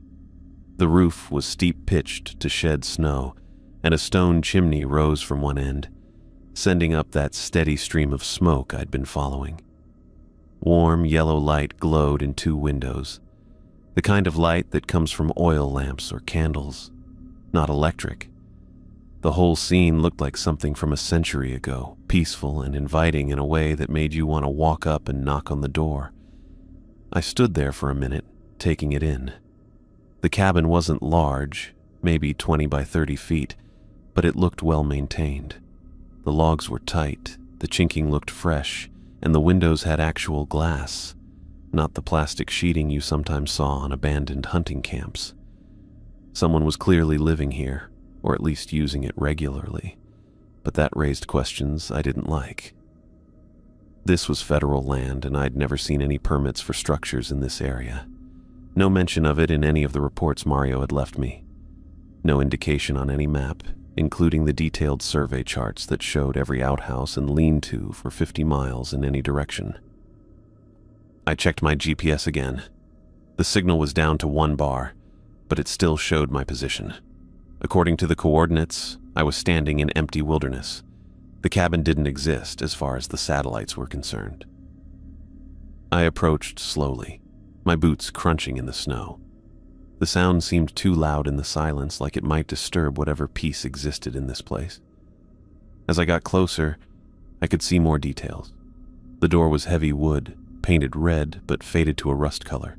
The windows had curtains drawn across them, but the light leaked around the edges, creating a warm glow that looked incredibly inviting after 3 hours of walking in the cold. My hand was already reaching for the door handle when something made me stop. Not a sound or a movement, just a sudden wrongness that hit me like cold water. I stood there with my arm extended, trying to figure out what had triggered that feeling. The smoke. I looked up at the chimney, watching that gray column rise straight into the air. Perfectly straight. No wavering, no dispersing. Just a clean line that went up about 30 feet and then seemed to disappear. But the wind was blowing. I could hear it in the treetops above me, a steady whisper that bent the branches and sent occasional snow cascades down from the higher boughs. My jacket was moving in the breeze, and I could feel it on my face, strong enough that it should have been pushing that smoke around, breaking it up, sending it sideways. The smoke rose straight up like the air was perfectly still. I stepped back from the door, my heart starting to pick up speed. Something was wrong here. I looked around more carefully, trying to spot what else wasn't right. The cabin looked solid and real, but now that I was paying attention, details started jumping out at me. No footprints. The snow around the cabin was pristine, several feet deep and unmarked except for my own tracks leading from the trees. No path to the door. No signs that anyone had walked around the building or brought in firewood or supplies. Nothing. Just perfect, undisturbed snow that looked like it had been falling for days. But someone was inside. Had to be, with that fire burning and those lights on. I pulled out my phone, thinking I'd try to get a photo, but the screen showed no signal at all now. The camera still worked though, so I snapped a few pictures of the cabin and the surrounding area. The phone felt colder than it should have, like it had been sitting in a freezer. That's when Mario's rules hit me like a physical blow. Rule number 6, the one about not letting suspicious people into the cabin or giving them information about my location and schedule. But this was the reverse situation. I wasn't being approached by someone suspicious. I was approaching them. I fumbled for the paper in my jacket pocket, my hands clumsy with cold and adrenaline. The rules felt warm against my fingers, warmer than they should have been. I didn't need to unfold them to remember what Mario had written. Don't answer voices in the dark. Don't investigate lights in the forest. Don't look directly at out-of-place objects. Don't touch old belongings found in the woods. Don't go where music comes from empty spaces. And don't trust people who show up where they shouldn't be. But what about places that show up where they shouldn't be? I looked at the cabin again, really looked at it. The light in the windows was steady, unflickering, like it came from electric bulbs rather than flames.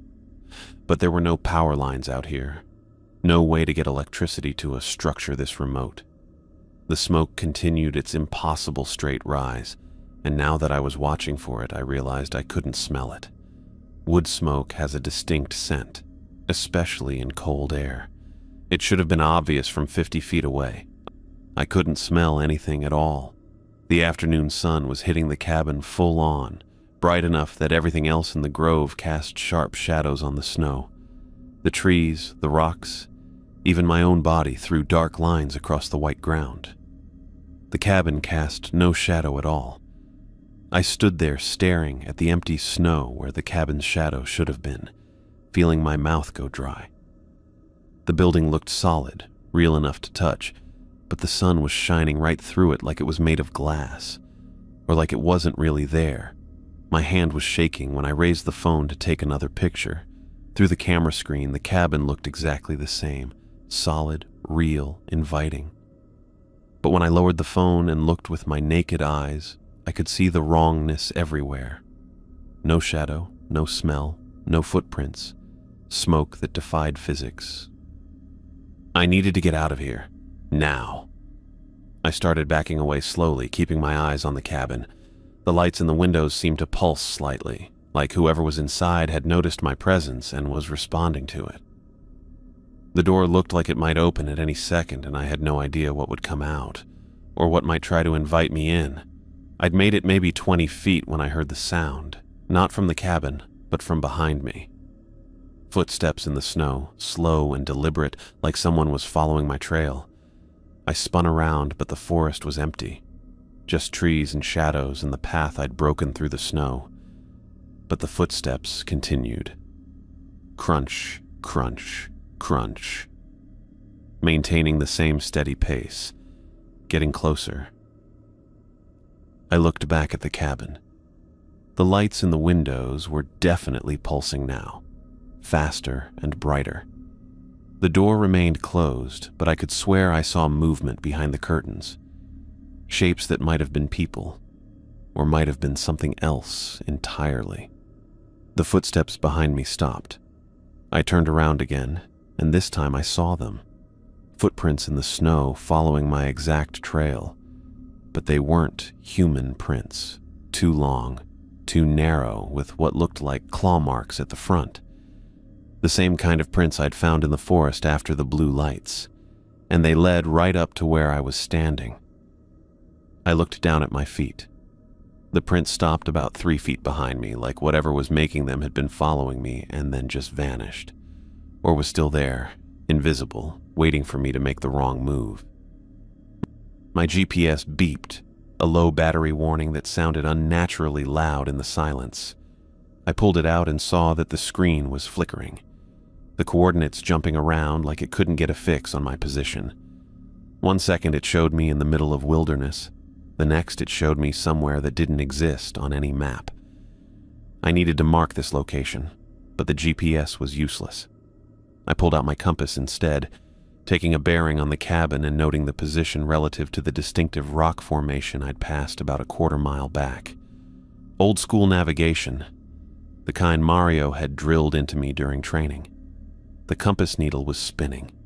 Not pointing north, not pointing anywhere, just rotating slowly in continuous circles like it couldn't find magnetic north.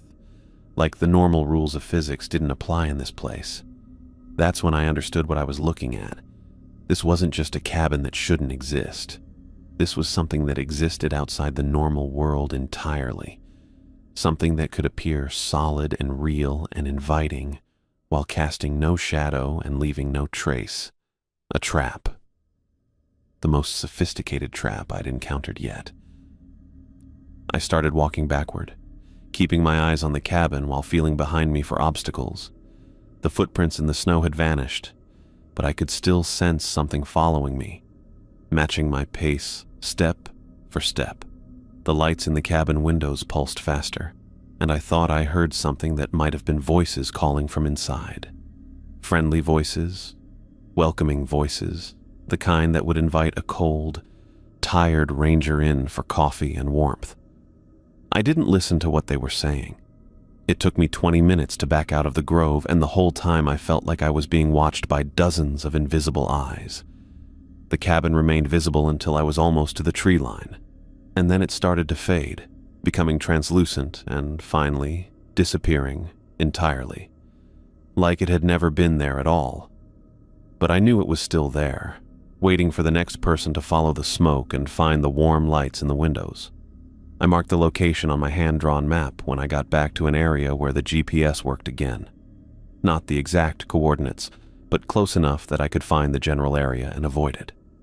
The compass started working normally as soon as I was half a mile away, pointing steadily north like nothing had happened. The walk back to the cabin took 4 hours, and I spent most of it thinking about what I'd almost done. I'd been ready to knock on that door, to walk right into whatever was waiting inside. If Mario's rules hadn't kicked in when they did, I might have ended up like those 7 missing people. Another unexplained disappearance in the forest, another case file with no answers. The sun was setting by the time I got back to my own cabin, the real one with its solid shadow and normal smoke that dispersed in the wind. I locked the door behind me and started a fire, needing the warmth and the familiar sound of real wood burning. I sat at the table with Mario's rules spread out in front of me, reading them again by lamplight. Rule 6 was about not trusting suspicious people who showed up where they didn't belong. But the principle was the same. Don't trust anything that appears where it shouldn't exist.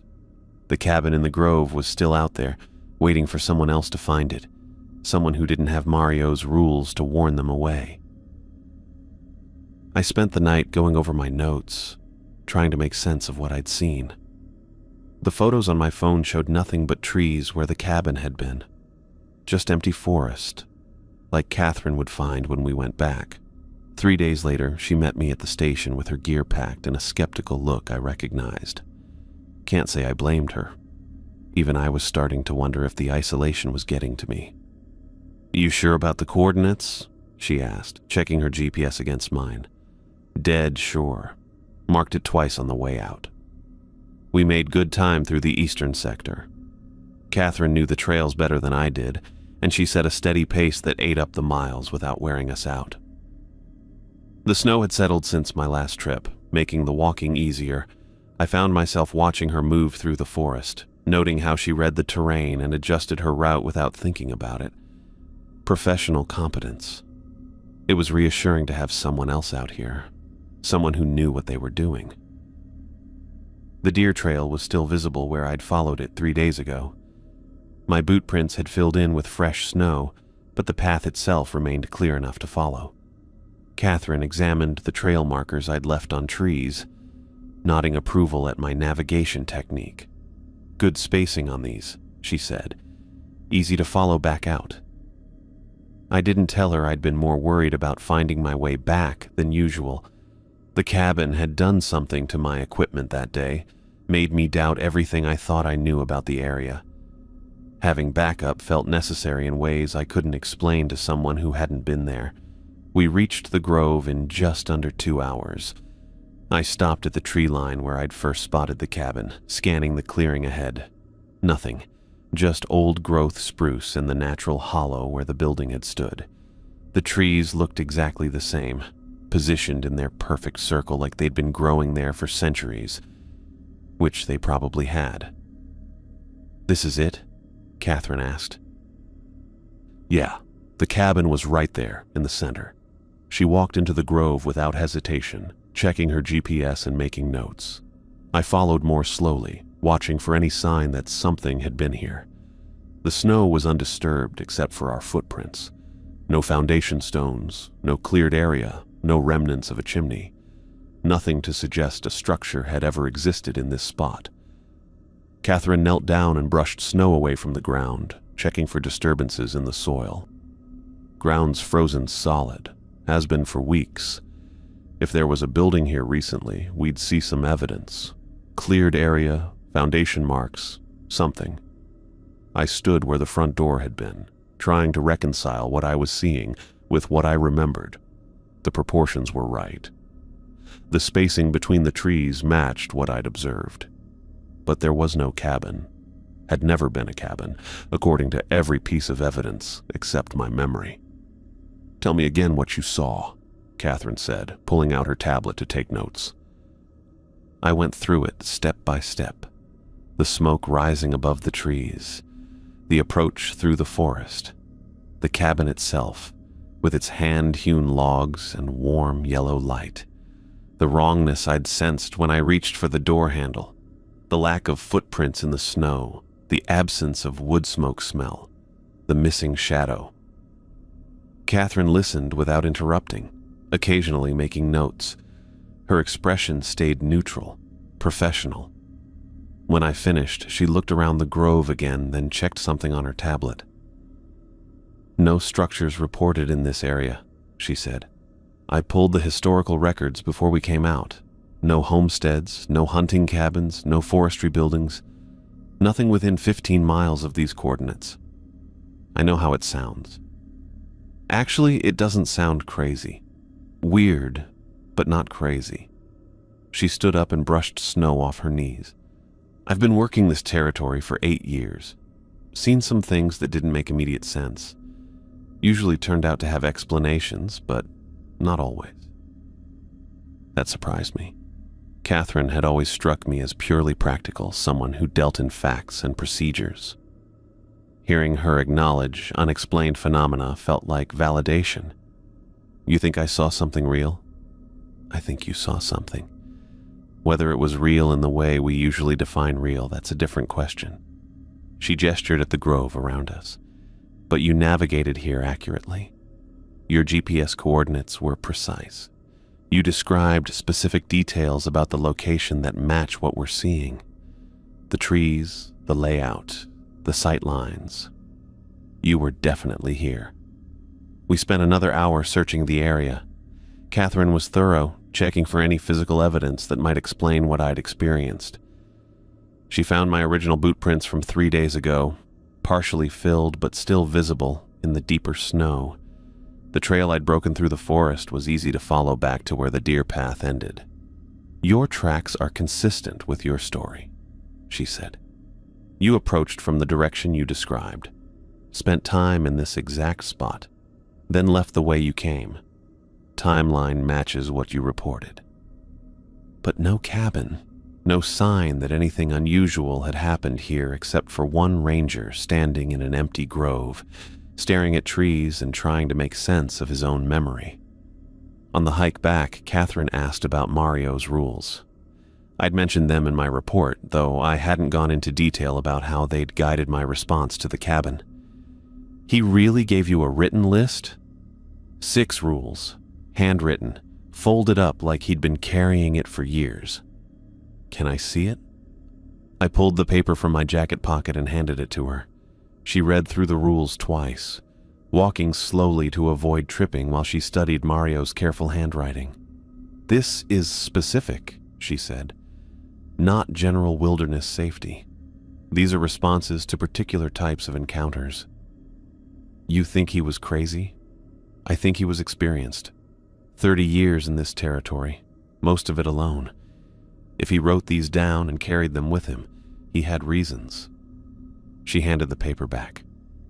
The question is whether his reasons match what you're experiencing.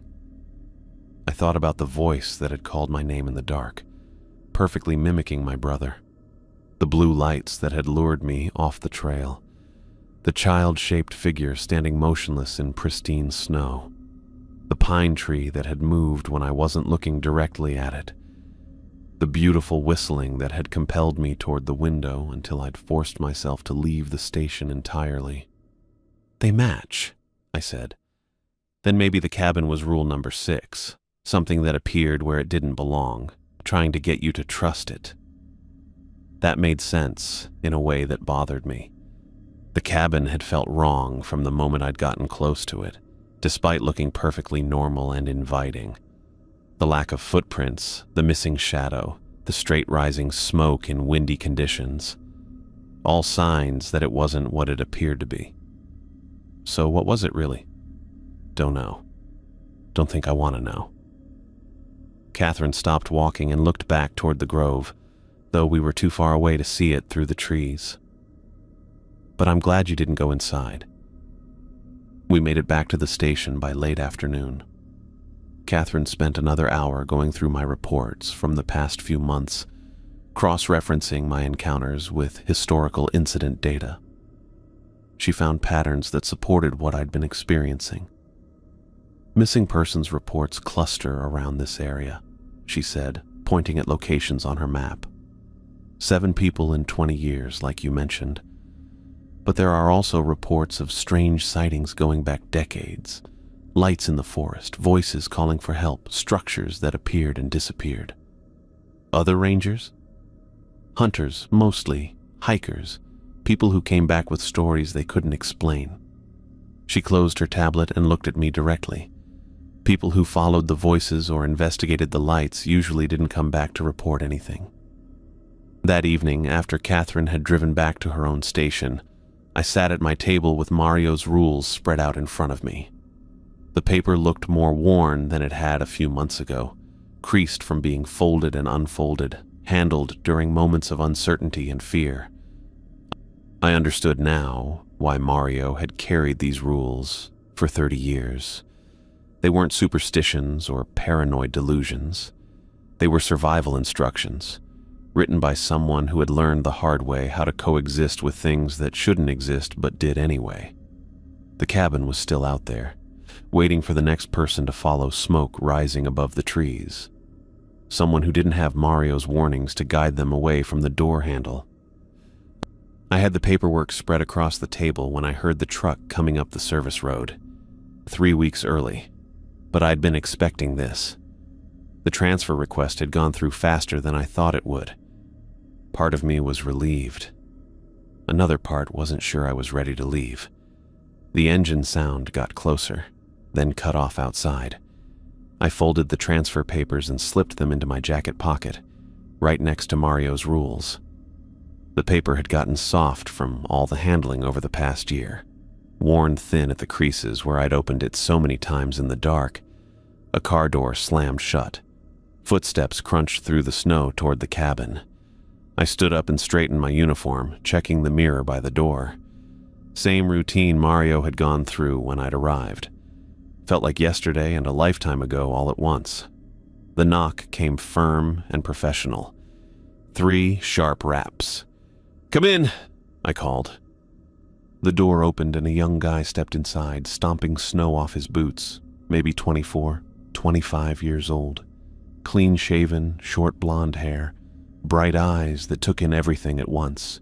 He had that eager look I remembered having when I'd first gotten here, back when I thought I knew what this job would be. "Dylan Wallace?" he asked, extending his hand. "That's me." I shook his hand, strong grip, confident. "You must be Collins. James Collins. Jim." He looked around the cabin, taking inventory. "Nice setup you've got here. It does the job." I gestured to the chair across from my table. "Coffee?" "Sure, thanks." I poured 2 cups from the pot I'd kept warm all morning. My hands were steady. That was good. I'd been wondering if they would be. Jim sat down and pulled out a notebook, flipping to a fresh page. So, what's the standard routine here? District office said you'd walk me through everything. I set his coffee in front of him and sat back down. 3 weeks of training, then you're on your own. Same as I got when I started. Sounds good. He clicked his pen. What's the patrol schedule like? Daily loops, eastern boundary, northern markers, creek crossings. I'll show you the routes. I sipped my coffee, watching him write. Radio checks every morning at 7. Supply runs twice a month, standard stuff. Jim nodded, making notes. Any problem areas? Poaching, illegal camping, that kind of thing? Some. We'll cover all that during training. I paused, thinking about how to approach this. There's other things too, things that aren't in the manual. He looked up from his notebook. What kind of things? I reached into my jacket pocket and pulled out Mario's rules. The paper felt warm, like it always did. I unfolded it carefully and set it on the table between us. My predecessor gave me this on his last day. Now I'm giving it to you.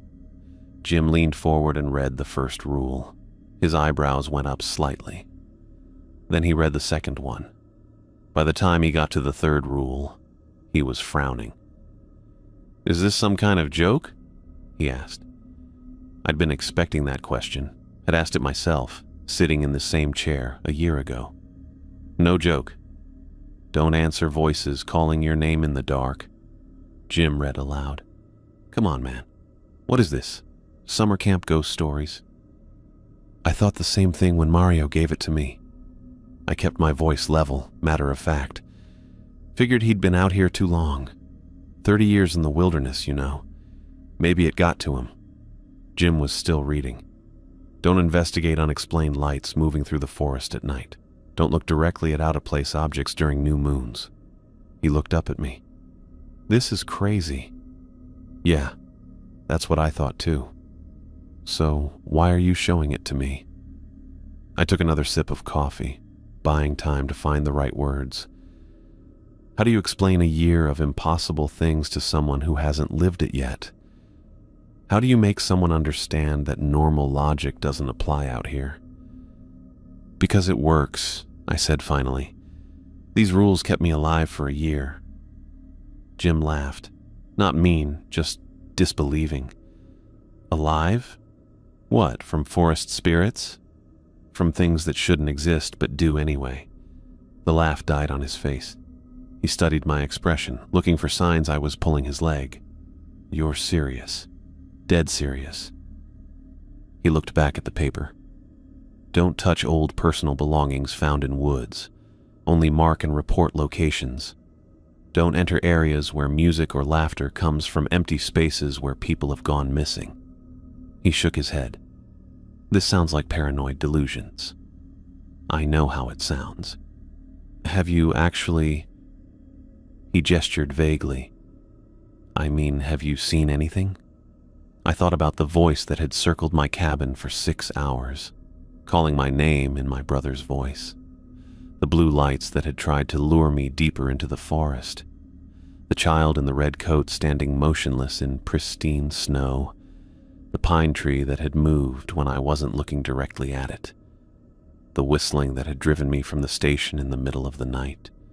The cabin that had appeared where no cabin should exist. Yes, I said.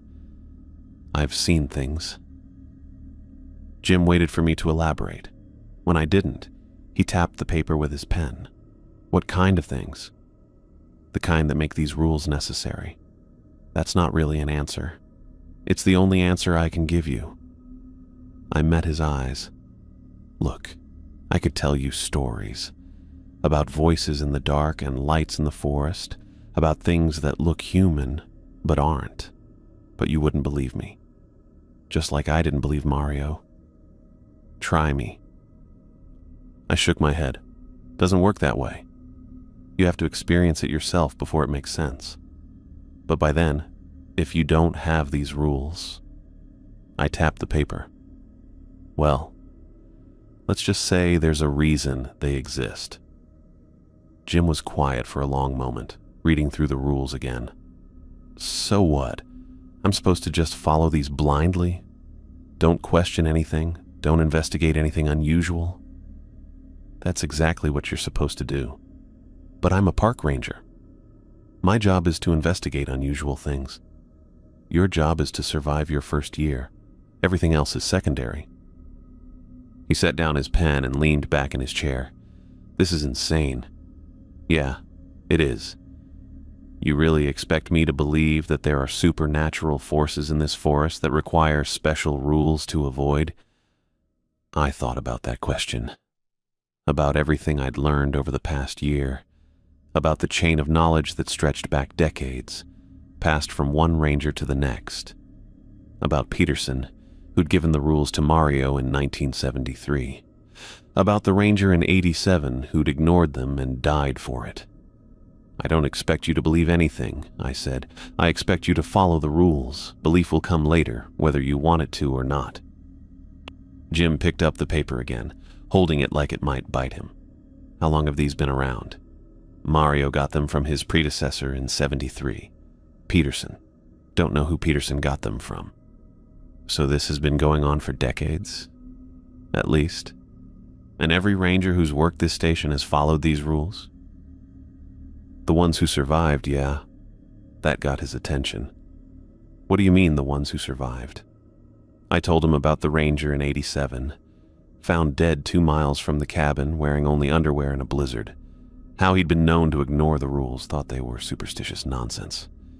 Jim's face had gone pale by the time I finished. Jesus. The rules aren't suggestions, I said.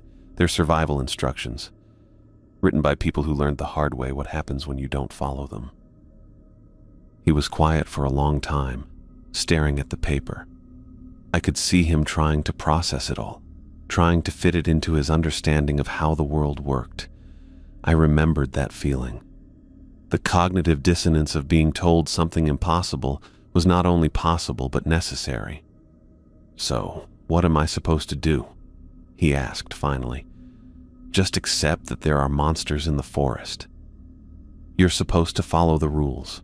Don't question them, don't test them, don't try to rationalize them.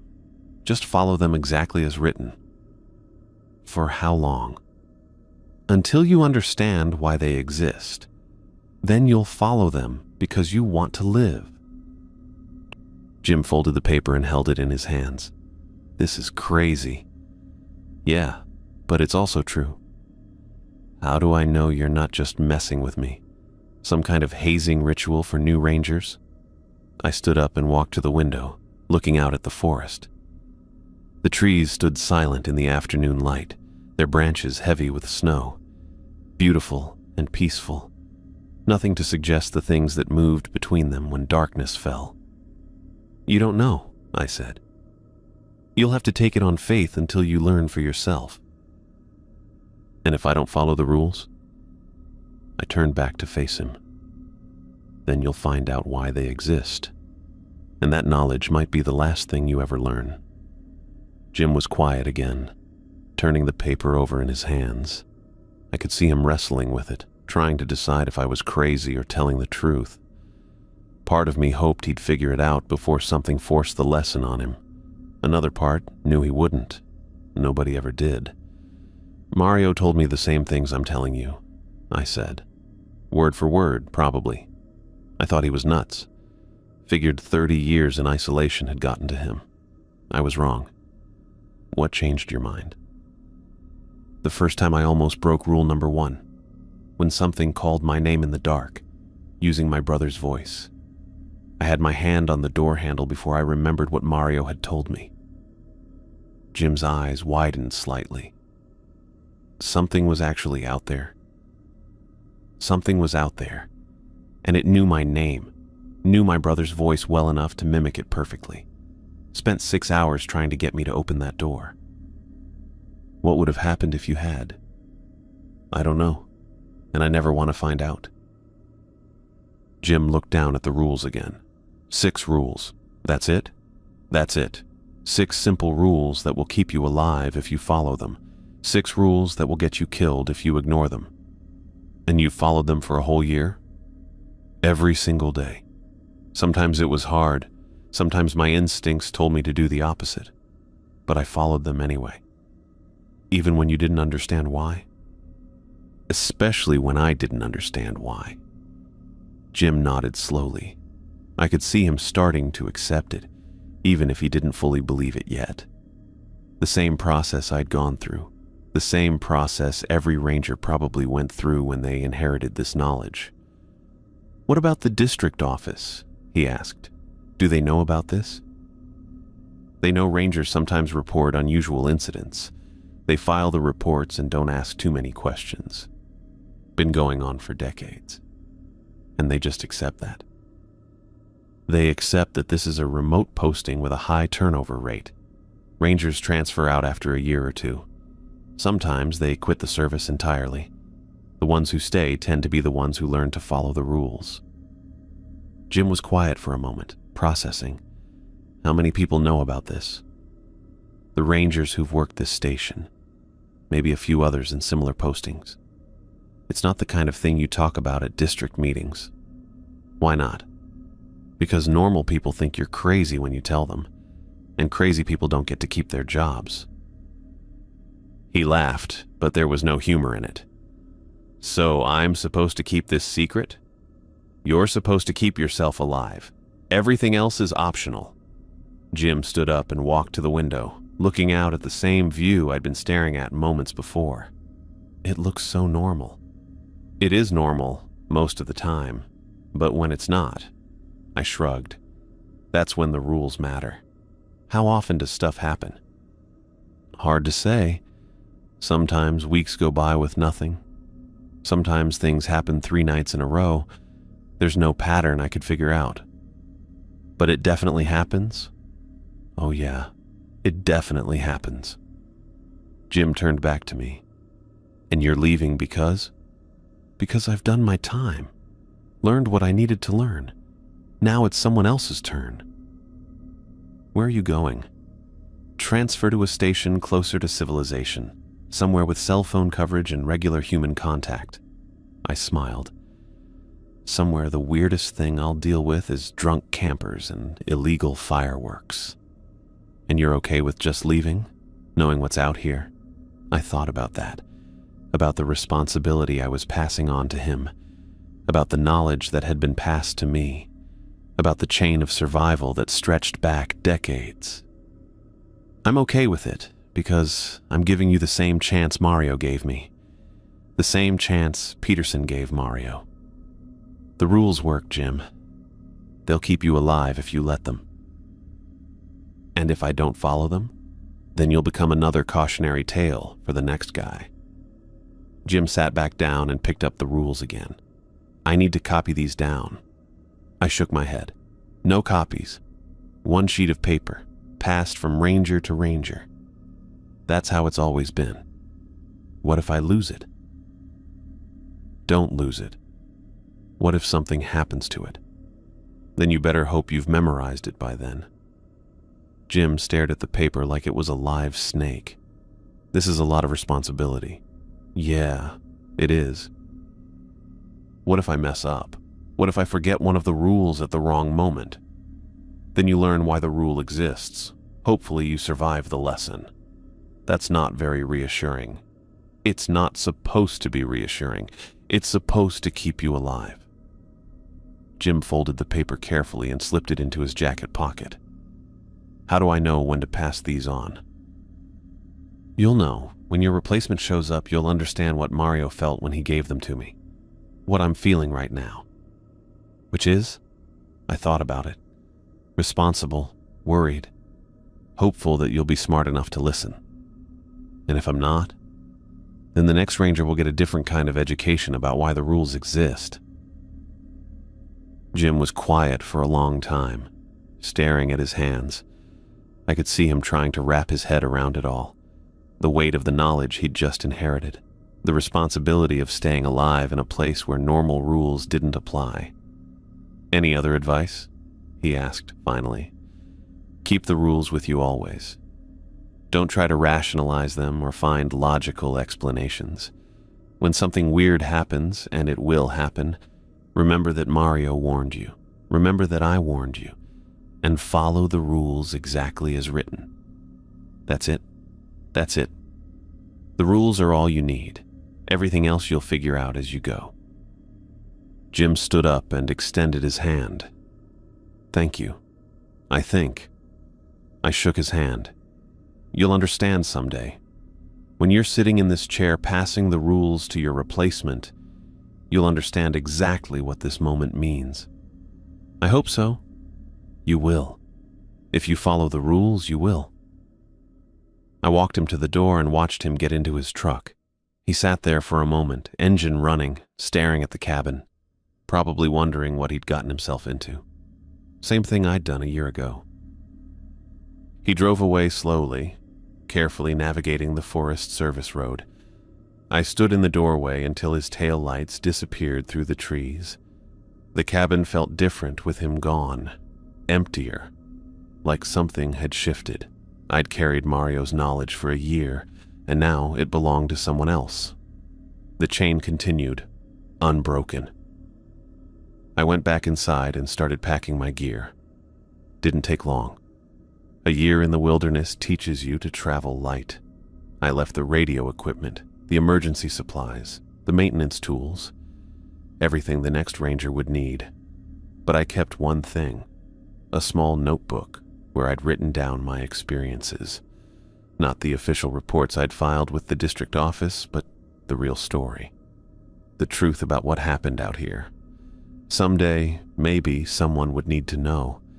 Someone would need to understand that the rules weren't just superstition or paranoia. They were survival instructions, written in the blood and fear of everyone who'd learned to coexist with the impossible. I locked the cabin and got in my truck. The engine started on the first try, and I pulled away from the station without looking back. The forest watched me go, silent and patient. It would be here when Jim arrived for his first real shift. It would test him the way it had tested me, the way it had tested everyone who'd worked this posting. Some people weren't meant for places like this. Some people couldn't handle the knowledge that the world was bigger and stranger than they'd ever imagined. But some people could adapt. Some people could learn to follow rules that made no sense until they saved your life. I hoped Jim was one of the latter, for his sake, and for the sake of whoever would come after him. The rules would continue to pass from hand to hand, ranger to ranger, as long as people were willing to work this station. As long as there were people brave enough or desperate enough to take a job in the middle of nowhere, watching over a forest that watched back. I drove toward civilization, carrying the weight of what I'd learned and the responsibility of what I'd passed on. The rules were Jim's problem now. My job was done.